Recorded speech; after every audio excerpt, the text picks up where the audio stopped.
I will now prepare my autoradiography. This is exposing polaroids with ionizing radiation instead of visible light. This is a polaroid pack, as you can see. It is already opened because I took some photos with it, but I hope it still works and that only the first sheet will get exposed by light and the rest will be covered. I'm not sure. I never tried this on an open pack, but let's hope it works. What I'm going to place on this polaroid to expose is a tiny piece of uranium-bearing ore. It's a very tiny chunk, but you can see the green stuff there. That's uranium in UV light. And I'll place it face down on here. And I will also use a sample of trinitite that has been formed in the Trinity nuclear bomb explosion. It shouldn't be much radioactive anymore, but we'll see. I will also be using some radium watch hands, which I will place on the film.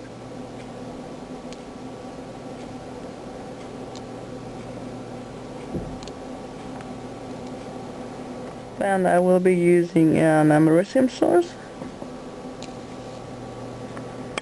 I will be using the barium source, a synthetic radionuclide, as well as cesium. Cesium 137 that is, and strontium 90. We'll place a bit of a lantern mantle on here. That contains thorium, by the way. So now we have a tiny bit of uranium, which emits alpha, beta and gamma rays, sort of equally, well not equally, but a lot of each. Then there's radium, which is an alpha emitter but also emits beta and gamma rays. There's tritium, which I'm not sure if it irradiates anymore. We will see that later. There's americium here, which is almost pure alpha emitter. Same as thorium, it's a quite pure alpha emitter as well, but there's other stuff in there as well. Then we have the strontium 90, which is a beta emitter, the cesium 137, which is a beta and gamma emitter, and the barium 133, which is an X-ray emitter. So I will leave this in place for about 24 hours without touching or moving the things on it, the sources on it, and let's see what happened. Okay, so the autoradiography is done. I will now remove the radioactive sources and stick the film back into the Polaroid camera and then just take the pictures with the lens covered and see what happens. Okay, so this is the first photo.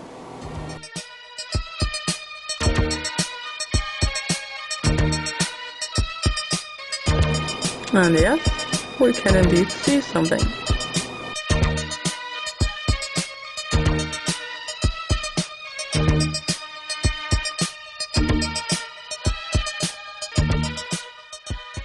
Okay, so this is the film developing. The first one is developed already, so is the second one. The third one is still not ready. Fourth, fifth, sixth, number 7, and number 8. And this is the one that has been on top. There's something visible there, you can see. You can see the shape of the source discs. Take a close look at the source disc. Can you see it? That has been exposed by visible light, so it's rather useless. Okay, I placed the radioactive objects on the blank film, much like they were laying on top of it. And what is quite interesting to see is that you can see the shape of the watch hands here. They have illuminated the film quite well, but it's a rather blurry image. The americium source, which can be seen here, this one, illuminated the film really well, which is weird because most of it was alpha radiation, but obviously the beta and gamma radiation did quite well as well. And you can see the tiny bit of uranium ore, that was just a very thin layer of uranosurside on the top, so that didn't do much. It's just a very, very faint spot here. What you can see from the thorium lantern mantle. You can see it's not evenly distributed in the lantern mantle. You can see there's actually quite a lot of thorium on some part of the side there, but not so much in the center, which is kind of interesting. And the other sources are what's this? This is strontium 90. Yeah, strontium 90. As you can see here, they have a really bright spot, a really well illuminated spot. And strontium 90 only gives off beta radiation, so it's not as penetrating as gamma radiation, and yet it left a very bright and easy to see spot. Interesting as well as this one is the cesium source disk that gives off beta and gamma radiation, and that left a very clear spot that has no blurry edges or anything. It's very clear. And this one is barium 133, which actually gives off X radiation, and you can see it left a really large corona, like sort of halo around it. It left a really large blur. It looks like a little sun or something. So those results are kind of interesting, I think. Especially if we look at the other ones. This is the second sheet. There's not so much different there.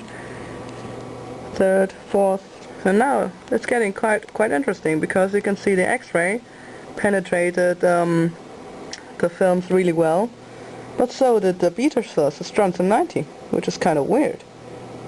You can see the radium and the americium source are getting quite faint, but the beta and X-ray still went through all the way, so it's kind of cool. That's the fifth one, and look at the last one. This is the eighth one in the film, and you can see the X-ray produced a lot of scattering. It's really a blurry spot, while the beta particles from strontium 90 just went all the way through and illuminated the film from top to bottom. See the difference again? I'll put them next to each other so you can see.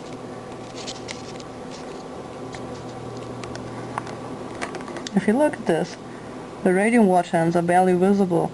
The alpha emitter, the americium 241, just left a very faint spot on the last one. The thorium lantern mantle is completely gone. It's not visible anymore, the last one. The cesium, which is a beta and gamma source, just left a very faint spot as well. The X-ray is a big halo-like shape, and strontium 90, the beta emitter, is a really strong spot. It's almost as strong as on the first picture. Well, it actually is about the same strength, I guess, but it was just further away from the source. That's why it sort of got blurry, much like a shadow does. Oh yeah, I almost forgot to mention this, but so you can see the strontium 90 source here is 0.1 microcurie, while the cesium source, cesium 137 source, is 0.25 microcurie, and the barium 133 source is 1 microcurie. So the barium source was actually the strongest, which sort of explains the bright spot, but the strontium source was, in theory, from the activity, it was the weakest, and it left the brightest spot, so that's weird.